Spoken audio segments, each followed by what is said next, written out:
बिस्मिल्लाहिर्रहमानिर्रहीम। उम्मीद करती हूँ कि आप लोग सब खैरियत से होंगे। दिस इज एजुकेट सबर सैदी। आज का मेरा टॉपिक है, क्या दूसरी शादी करने के लिए बीवी की इजाजत जरूरी है। देखते हैं कि कानून क्या कहता है। मेरे पास एक क्लाइंट आया जो कि बहुत परेशान था। मैंने उससे पूछा आपकी परेशानी की क्या वजह है, तो उसने कहा कि मैडम मेरी जो पहली बीवी है वो मुझे इजाजत नहीं दे रही कि मैं दूसरी शादी करूं। उसने बहुत ही रोना डाला हुआ है, लड़ाई झगड़ा कर रही है और मैं उसके साथ रहना भी नहीं चाहता और उसको छोड़ भी नहीं सकता, क्योंकि मैं बच्चों की वजह से उसको तलाक नहीं दे सकता। तो मैं परेशान हूँ। मैं सोचता हूँ कि इस्लाम ने तो आदमी को 4 शादी की इजाजत दी हुई है, तो ये कैसा कानून है जो कहता है कि नहीं, जब तक पहली बीवी इजाजत नहीं देगी आप दूसरी शादी नहीं कर सकते। तो आप मुझे बताएं कौन सी ऐसी बीवी है जो अपने शौहर को आसानी से इजाजत दे देगी। तो क्या मैं शादी नहीं करूं? मैं दोनों को इक्वल राइट भी दे सकता हूं। मेरे पास इतनी हैसियत है कि मैं दोनों को अपने साथ रख सकता हूं। लेकिन यहाँ तो मेरी बीवी ने मुझे धमकियां लगानी शुरू कर दी हैं कि नहीं, अगर तुमने दूसरी शादी की तो मैंने तुम्हें सजा दिलवा देनी है, मैं तुम्हारे खिलाफ पर्चा कटवा दूंगी। मैं बहुत ही परेशान हूँ, मैं क्या करूँ। तो मैं आप लोगों को बताऊंगी कुछ कानून ऐसे होते हैं जो मीडिया में जब आपको दिखाया जाता है तो इंसान का जो माइंड है वो कुछ और बन जाता है, उनको कुछ और तरीके से प्रेजेंट किया जाता है। कानून हमारा कुछ और है, लोगों के सामने प्रेजेंट कुछ और किया जा रहा है। अच्छा, मैं आपको ये बता दूं कि अगर आप उस कानून की वजह से फोर्सफुली अपनी बीवी को अपने घर में कहेंगे कि नहीं, तलाक लिख के दो, मैं तुझे तलाक दे दूंगा कि दूसरी शादी की इजाजत है, मुझे दूसरी की शादी की इजाजत है, और वो बेचारी आपके फोर्स में आके आपको लिख के भी दे देती है, तो वो इजाजतनामे की कोई हैसियत नहीं है। अगर कोई आदमी किसी वजह से दूसरी शादी करना चाहता है, समटाइम्स ऐसा होता है कि डॉक्टर ने जवाब दे दिया कि भाई आपके यहाँ बच्चे नहीं हो सकते, ये औरत बच्चा नहीं कर सकती है, डॉक्टर लिख के दे देती है, तो आपको मजबूरी में दूसरी शादी करनी पड़ती है। कभी कभी ऐसा होता है कि मियाँ बीवी में अंडरस्टैंडिंग नहीं होती है, वो एक दूसरे के साथ गुजारा नहीं कर रहे होते। उन्होंने लड़का कहता है कि भाई मेरी इसके साथ मेंटली अंडरस्टैंडिंग है ही नहीं, हमारी मोहब्बत आपस में है ही नहीं, सिर्फ बच्चों के खातिर मैंने इसको रखा है और अब मैं चाहता हूँ कि दूसरी शादी करूँ और मैं अफोर्ड भी कर सकता हूँ। तो मैं आपको बताऊंगी कि उस दूसरी शादी करने का इजाजतनामा कहाँ से लेना पड़ता है और उसका क्या तरीकाकार है। लेकिन सबसे पहले आप मेरे चैनल को सब्सक्राइब करें ताकि मेरी नई आने वाली वीडियो अब तक पहुंच सके। अब मैं आपको बताती हूँ कि आपने एक दरखास्त बनानी है यूनियन काउंसिल के नाम पे। जैसे कि हम मैरिज सर्टिफिकेट लेते हैं यूनियन काउंसिल से, तलाक सर्टिफिकेट लेते हैं यूनियन काउंसिल से, इसी तरह हमें दूसरी शादी का इजाजतनामा भी लेना है यूनियन काउंसिल से। हमने एक दरखास्त बनानी है जो यूनियन काउंसिल के चेयरमैन के नाम पे बनानी है। अपने तमाम कवायद लिखने हैं, अपना नाम, फादर का नाम, अपने NIC नंबर वगैरह सब चीजें लिखती हैं।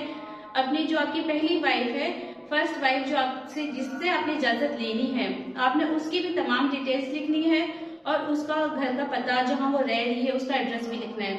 अब यूनियन काउंसिल वाले क्या करते हैं कि आपकी बीवी को बुलाते हैं, नोटिस देके बुलाते हैं कि बताओ, आप दोनों मसलहत करवाते हैं, आप दोनों को बिठाते हैं, आप दोनों की बात सुनते हैं। अच्छा, आपने उसके साथ एक हलफनामा भी लगाना है जिसमें आपने दूसरी शादी की रीजन लिखनी है, जो वैलिड रीजन होगी कि मैं क्यों करना चाहता हूँ दूसरी शादी। अब वो आपकी बात सुनेंगे, आपकी बीवी को भी बुलाएंगे और उसकी भी बात सुनेंगे कि दोनों की क्या है, वाइफ की बात सुनेंगे, आपकी बात सुनेंगे। मे बी कि आपकी वाइफ राइट पे हो, वो कहते हैं कि भाई ये तो मेरा घर ही नहीं चला पा रहा, मुझे 1 रुपया नहीं देता, मेरे बच्चों को नहीं पाल पा रहा, दूसरी शादी करके क्या करेगा। और अगर आप ये कह देते हैं कि नहीं, मैं इसको भी राइट देता हूँ और मेरे पास इतने अखराजात हैं, खर्चे, यानी कि मेरे पास इतना आमदनी है कि मैं इक्वल दोनों को बीवियों को पाल सकता हूँ, तो आपकी वो बात सुनेंगे, फिर वो फैसला करेंगे। या तो वो आपको इजाजतनामा दे देंगे, एक सर्टिफिकेट होता है वो दे देते हैं कि हाँ ये बंदा दूसरी शादी कर सकता है। अब ऐसा होता है कि आपको तो इजाजत मिल गई है, तो लेकिन आपकी जो वाइफ है उसको उनकी जो है ना परमिशन पसंद नहीं आई है, वो कहती है कि मुझे तो ये परमिशन आपकी पसंद नहीं आई, तो या अगर वो आपको आपकी एप्लीकेशन को रिजेक्ट कर देते हैं, कहते हैं कि नहीं हम आपको दूसरी शादी की इजाजत नहीं दे रहे, तो उसका भी अपील है, उसके आप रिवीजन में जा सकते हैं, उसके DC में जाएंगे, यानी कि डिप्टी कलेक्टर के पास जाएंगे, अपनी रिवीजन करेंगे, वहां जाके कहेंगे कि जो QC वालों ने हमें फैसला दिया है उसको हमें काबिल कबूल नहीं है, आप उसकी रिवीजन करें। तो या तो बीवी जाएगी, बीवी कहेगी कि इसको इजाजत मिल गई है। मैं तो इस बात में बिल्कुल भी राजी नहीं हूँ। और ये जो है ना, उन्होंने यूसी काउंसिल वालों ने वन साइडेड फैसला किया है। मुझे तो नहीं उनकी फैसले को पसंद नहीं आए तो वो डिप्टी कलेक्टर के पास जाएगी। और अगर आपका जो एप्लीकेशन है रिजेक्ट हो जाएगी, वो कहेंगे हम आपको इजाजत नहीं दे सकते, तो आप भी डिप्टी कलेक्टर के पास जाके अपनी रिवीजन करेंगे। अब डिप्टी कलेक्टर जो फैसला करेगा आया कि वो कह देगा ठीक है आपको शादी की इजाजत है, आपका ये जो परमिशन सर्टिफिकेट है वो ठीक है, आप कर सकते हैं, तो बीवी कुछ नहीं कर सकती है। और अगर वो आपके परमिशन सर्टिफिकेट को रिजेक्ट कर देता है कि नहीं आपकी बीवी राइट है, आप तो वैसे ही एक घर को नहीं चला पा रहे, दूसरे घर को क्या चलाएंगे, तो फिर वो आप अगर शादी करते हैं, वो आपका परमिशन जो वो है सर्टिफिकेट रिजेक्ट कर देता है, फिर आप शादी करते हैं, तो फिर आपके खिलाफ वो कानूनी कार्रवाई होगी, फिर आपको सजा भी मिलेगी।